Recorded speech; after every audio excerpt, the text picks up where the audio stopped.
She was talking about children when she said that. Okay, I can't see that.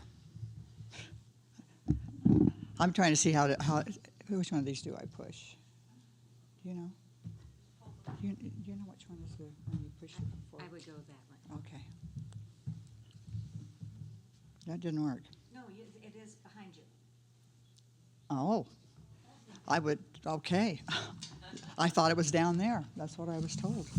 Okay, I need to, sorry, I don't know what I'm doing, but I thought that it was down there and that I was going to be reading from it from down there, and obviously I'm not, so let me get this. Thanks, Julia. Thanks, Julia. Okay. So what I wanted to talk about is how this year I went to the National Republican Convention. I was on the platform committee, and it was quite an experience because in the past I've served on the platform committee before. Not only was I there on the platform committee, but Susie Boyles, who was here from Georgia, she was also on the platform committee. And things were different this time. And I want to start out by telling you how I got onto that platform committee, because it started out when I attended just the local caucuses in the state of Utah, where we got elected there. I got elected to be a state delegate. And then I went to the state convention, and at the state convention, I got elected to be a national delegate. And then after that, the national delegates all met together, and they elected me to be on the platform committee.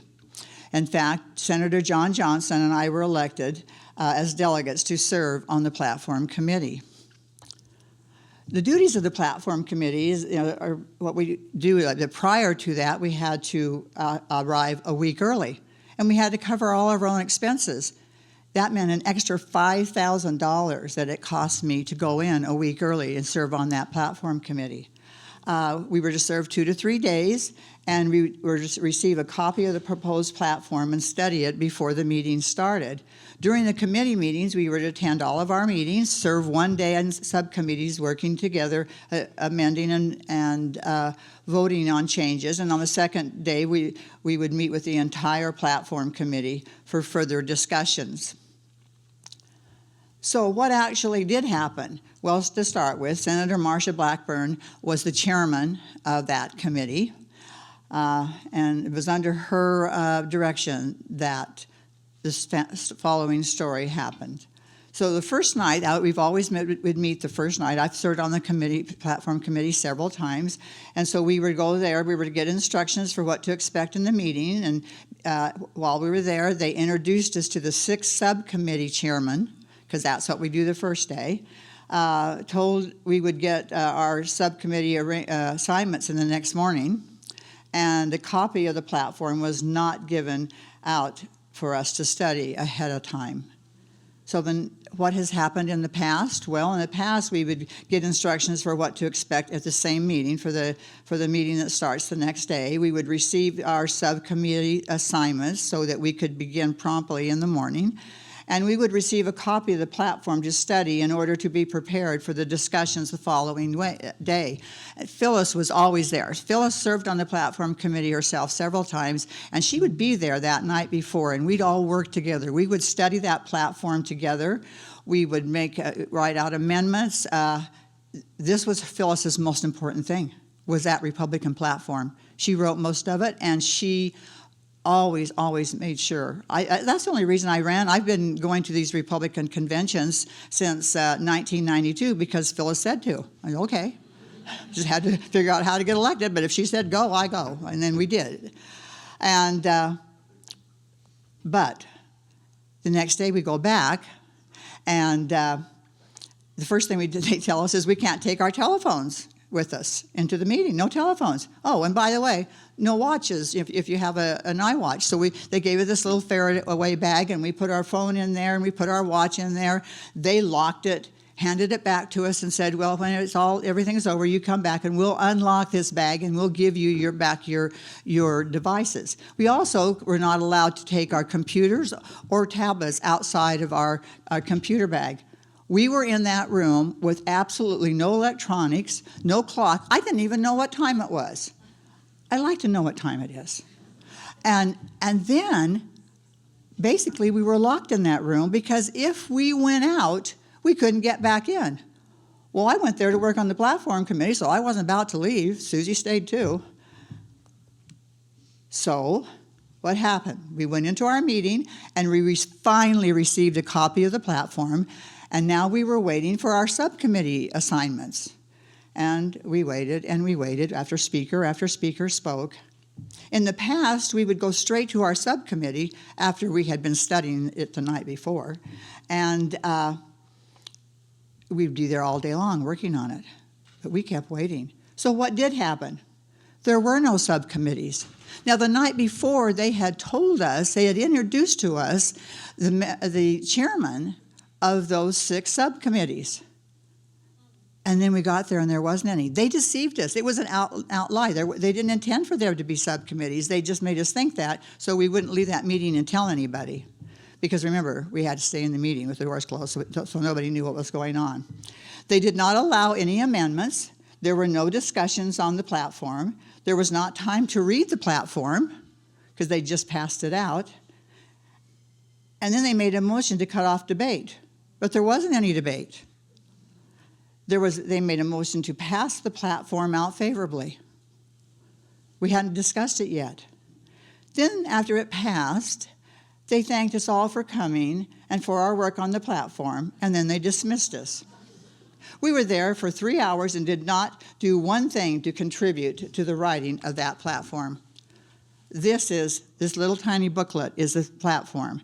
They took just bits and pieces out of the previous platform.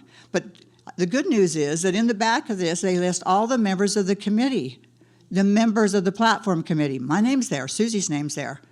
But we didn't do anything. We just got credit for it. David Barton, who has served on platform committees over and over, first words out of his mouth to us was, "They rolled us." In fact, I had some media walk up to me afterwards and asked me what happened, and I said, well, they rolled us. I repeated, and I said a few other things because I was really upset and I didn't have time to think about it. but Chris was with me, Tabitha was with me. They'd been there working so hard on this, and they probably stood there in shock, listening to what I said. Chris called me a few days later, and she says, "Gayle, 2.5 million have watched that interview." I thought, oh my gosh, what did I say? Didn't have time to think about it. So the other thing they did, unbelievable, is that before a vote on the platform, you see these 2 signs there that say vote no? They had 2 people who walked across the room like this with these signs and when we voted and said vote yes. When we voted to cut off debate, they went across the room and said vote yes. When we voted on the platform, they went across the room and said vote yes. That had been prearranged, and they were making sure that people knew how to vote. Chris said, Republicans are pro-life. The platform is not. And that's what happened. We left there for the first time ever without a pro-life platform.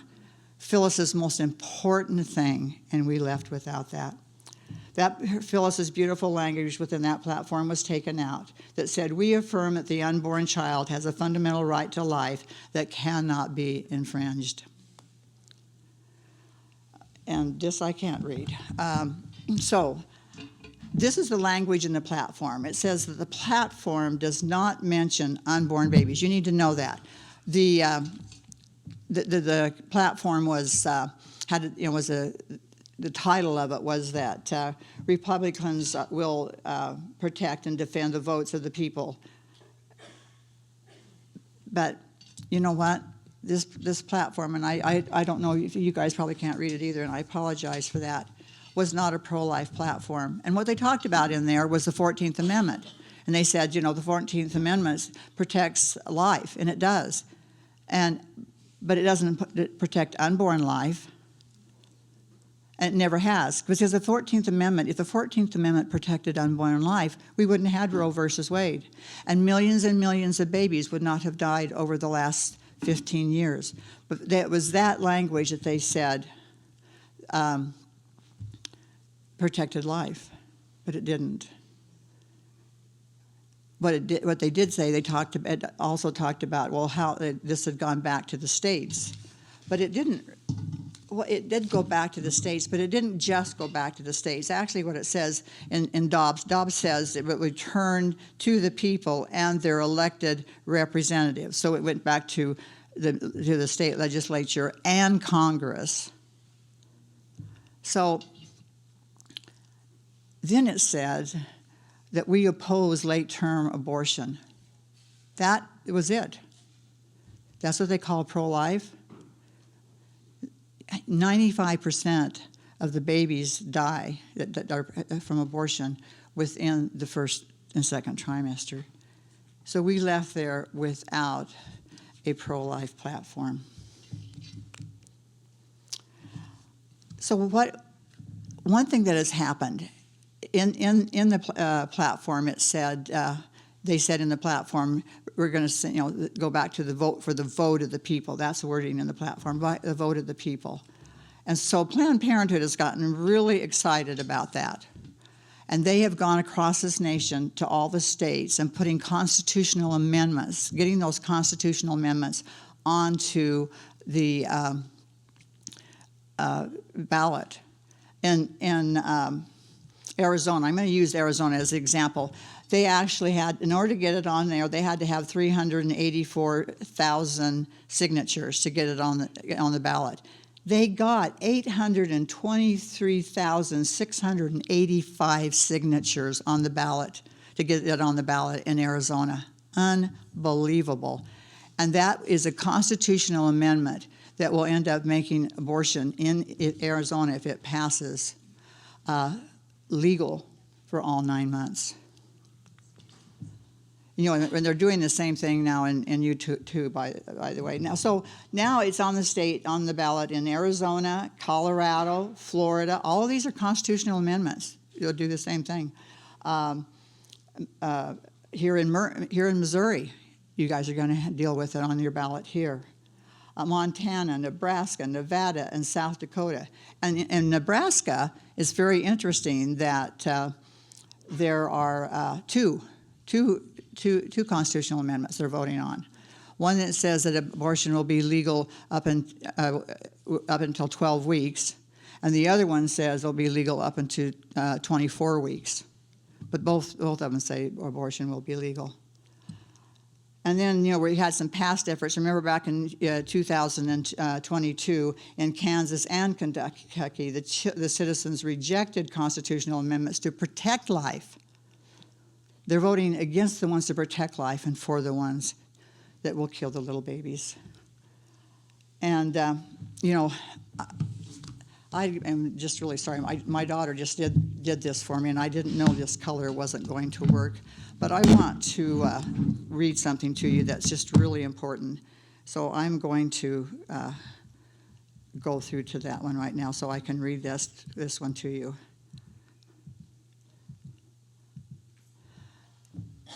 F.W. Borham, a Baptist minister and author, wrote, in 1809, men were following with bated breath the march of Napoleon. All the while, their own homes, babies, were being born. But who could think about babies? Everybody was thinking about battles. During that 1 year, 1809, Mr. William Gladstone was born, as was Alfred Tennyson and Oliver Wendell Holmes. Abraham Lincoln drew his first breath. Music was enriched by the advent of Felix Mendelssohn, but nobody thought of babies. Everybody was thinking of battles. We fancy that God can only manage his world by big battles abroad, when all the while he is doing it by beautiful babies at home. When a wrong wants righting, or a work wants doing, or a truth wants preaching, or a continent wants opening, God sends a baby into the world. And I want to say that 100 years ago, God knew that we needed an Esther. He knew that babies would need to be protected and families would need to be saved. So he sent a baby. God sent Phyllis Schlafly. I was talking to Anne, Phyllis's daughter, and right after this telling her, I don't know what to do. I just felt overwhelmed when I saw all these constitutional amendments going across the country. What are we to do? How are we going to stop this? They're going to kill more babies than they've ever killed before, and the people are voting to do it.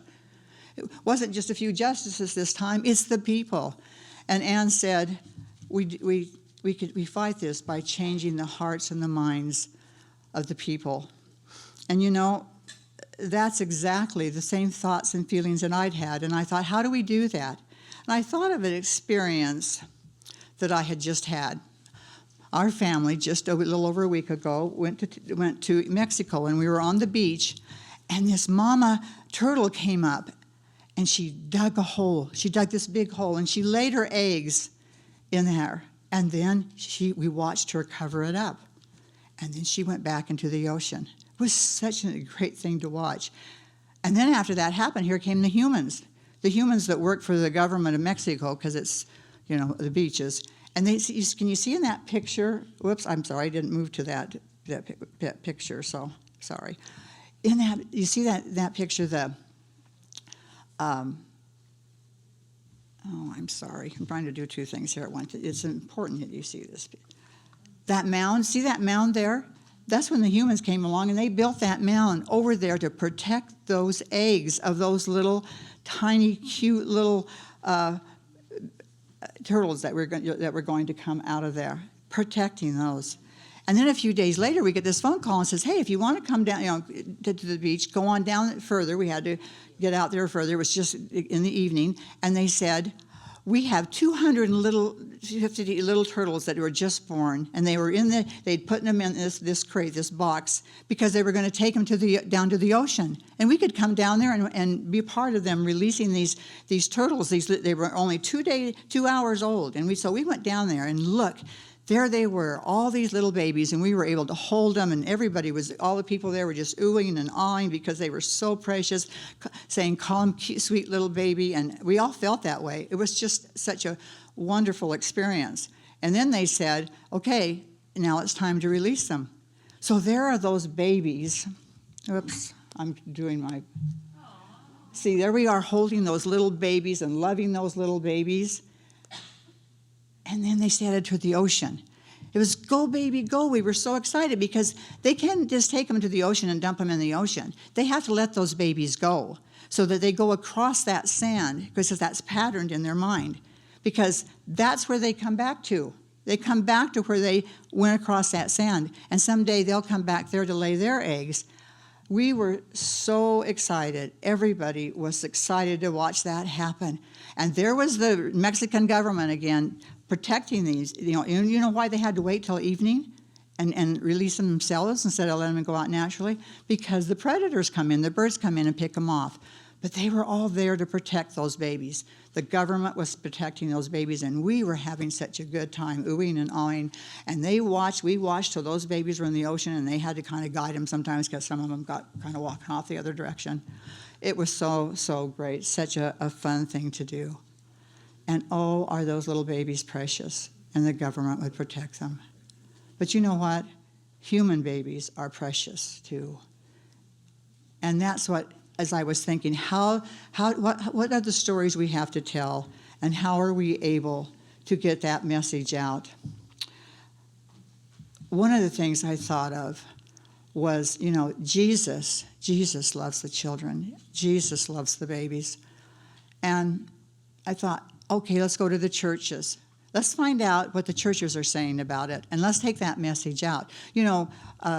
Many of you belong to churches that are just maybe a small community church, and you can go talk to your pastor. Others belong to churches that maybe are worldwide churches, or maybe large churches. But whatever, we need to know what is being said, what we can say, what message can we take. I went to my church, which is a worldwide church, and I found out what our statement is and what we believe. And our statement is, the Lord commanded, thou shalt not kill, nor do anything like unto it. The church opposes elective abortion for a personal or social convenience. Members must not submit to perform, arrange, or pay for, consent to, or encourage abortion. that's voting for it. I knew if we would take this message, we would need to be bold. We need to pray about it, but we need to take this message. You know, in closing, I want just to tell you this quick little thing. When I left there, I went and bought this little silver necklace with this pendant hanging on of the turtles, because that was such a fun thing, and I didn't want to forget it. And I wanted to take this home as a memory of that experience with those little baby turtles. But you know what? All the time I wear this little pin that many of you wear here. This little pin is the replica of an unborn baby at 10 weeks, their little feet with their little toes and everything. And I wear this every place. And people ask me about it all the time, in the grocery store, whatever. What is that? And I explain to them what that is. And then as I talk to them, if I can tell they're really interested, I take it off and I give it to them. And I ask them to wear that. We need to be bold. That's the only way we can change the hearts and the minds of the people, is by being bold. We need to pray, we need to fast, and we need to all work together. Because if we don't, people across this nation are going to vote to kill babies. And when we do that, when we as a nation vote and kill babies, the blessings that we need and we deserve as a nation will not be there. We got to save the babies if we want to save our country. Thank you.